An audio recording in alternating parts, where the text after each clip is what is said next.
How a professional photographer recommends you adjust your exposure on your images when you are editing them. This is a trick that I learned years ago, and I do it when I'm doing photo assignments for my clients, or when I'm printing stuff for myself, or when I'm printing stuff for other photographers. And this will save you a lot of headaches. But first, who am I? Well, my name is Mike Patterson, and I have been a professional full-time photographer located here in Western Canada for over 40 years, making my living exclusively from photography. In addition to that, I own and I operate a photo lab where I print for beginners to professionals, and I help them get the best images possible from the digital files that they have. And I see a lot of people struggling, and I struggle myself with doing some editing on the photos to make sure that they're not blown out, to make sure that the detail's there, to make sure that they look perfect.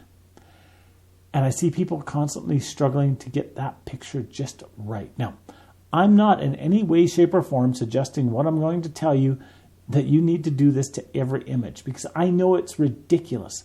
If I was shooting a wedding and did this to every image, I would never get the editing done. Even if I had a small photo shoot for a family, doing every picture this way is not required. This is what I recommend to people before you print an image, before you give them that high resolution digital file for them to get prints made, or before you put that special picture online so that it looks just perfect. So what is this? What have I told you? What have I been leading up to? It's simply this. When you are adjusting the exposure, the highlights, the shadow, the midtones, the whatever it is, contrast, anything, make the image black and white first, then adjust it, then turn it back to color, then print it or display it or give it to your client. Now, first things first. To do this, you need a program such as Photoshop where you can adjust an image using adjustment layers. Adjustment layers does not permanently affect the photo. It only affects what is below it in the layers. So if you take adjustment layer and you remove all the saturation from the image, the actual image itself below that adjustment layer is still color. And that's what you want to do. Now, I use Photoshop. I do not use Lightroom. I don't like Lightroom. And I don't know if Lightroom will do this. I know there's other programs out there, some free, some paid, where they work with layers. And so you can use those as well. But you must do this in layers, using adjustment layers. The other thing, you must, if you want to be able to go back and edit it in the future or finish your editing, you must save it with the layers intact. So you must save it as either as a TIFF or a PSD file so that you can open it and close it and you still maintain the layers. You want to keep the layers. The other thing is you must do your editing, whether it's using levels, whether it's using your saturation, whether it's using your contrast, whether it's using curves, whatever it is, you must use adjustment layers to do this. Why? Because in the future, after you do one thing, you may be going back and tweaking it. And if you don't do this in layers, it will not work properly. And no matter if you're using my system that I'm about to tell you, or whether you're using another system, use adjustment layers. It'll save you so many headaches. All right, so let's get into it. What do? Open up your image in Photoshop. Make a copy of it in PSD. Save it so that you've already got it saved, so you're not going to overwrite the original. Then go in, create a saturation layer, and remove all of the saturation so it turns it into a black and white image. Then, without the color there, it will not distract you when you are doing your levels, when you're doing your curves, when you're doing your brightness, your contrast, whatever you're using. Now, I'm going to be honest. I'm honest whenever I do these videos, and people don't like that because they want this to be BS so that I'm more impressive than I really am. But I don't use curves. I know a lot of people do use curves. I don't use curves when I'm adjusting. Why? I find it too much for what I'm doing with most pictures.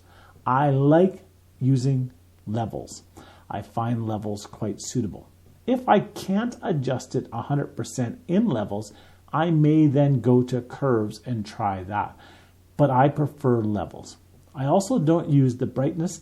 I also don't use the contrast setting that I find overdoes it and just blows out the picture or makes it look muddy.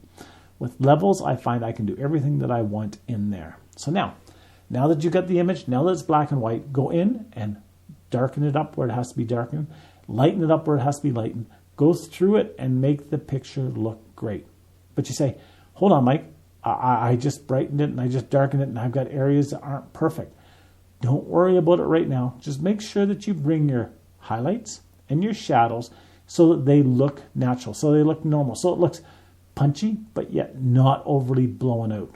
Now that it's done, shut off that saturation or that desaturation layer, and you'll notice your color comes back.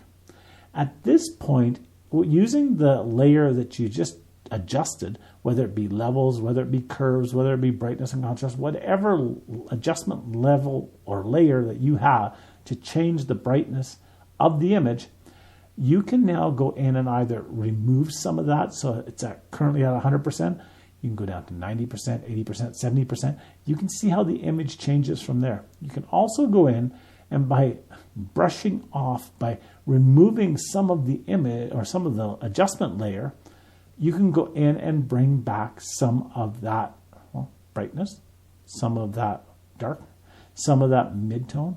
You can go in and you can now start going through that image and just tweaking it so that things aren't burnt out, things aren't blown out, things look proper.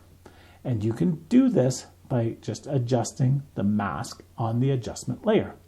And it works wonderful. It works fantastic. And again, this isn't for every image. These are for the important images, or these are for the images that have had big issues. Perfect example, about a year ago, I had somebody bring in an image that their photographer shot. Where the photographer took the picture, there was some light coming down on the bride's dress. They tried everything they could to get that to look perfect. It still didn't look good. So I said, before we print it, is there anything that you can do? So I immediately went in, made the image black and white, so I didn't have to worry about the color of the skin, the color of any colors on the dress, or anything like this. I went in and I tweaked it so the dress brought back some of the details.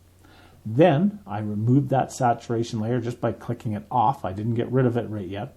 And I noticed that some areas of the picture I made too dark, so I went in and I just brushed to bring back the brightness in those areas. Other areas I made too bright, so I went in and did some work on those areas. And I've cleaned it up so that the image looked perfect. Then after I was done that, after I did the levels, then I went in and adjusted the colors, the saturation. Did I want to bump the saturation up? Do I want to remove some saturation? Do I want to add some greens and blue? Whatever the color is that you're working with, you can go in and then do that. Again, use the levels or use the layers when you're doing your color adjustments, just like when you did the levels. Now, once you've got it done, once you're at a point where you're happy with it, save the image, making sure you save it as a PSD or a TIFF. Shut your computer off, go do something else, and leave the image. Then, after an hour, 2 hours, 5 hours, whatever the time is, but give it at least an hour, come back, open that image, and see how it looks to you at this point. Then, if it doesn't look perfect, continue your adjusting from there. If you get to a point where you run into a roadblock where all of a sudden the levels just don't look right, apply that desaturated layer again and take a look and see what it looks like. You may see something right away, and often I do, especially in the snow, especially with trees, with leaves, especially with high contrast situations. You'll notice it right away when you go back to black and white. So use that and you'll get much, much better images to either give your clients to display online or to get prints from. So until next time, have a great day. Get out there, take some amazing pictures, adjust them so they look absolutely perfect, and get them printed. We'll talk to you again. Bye-bye now.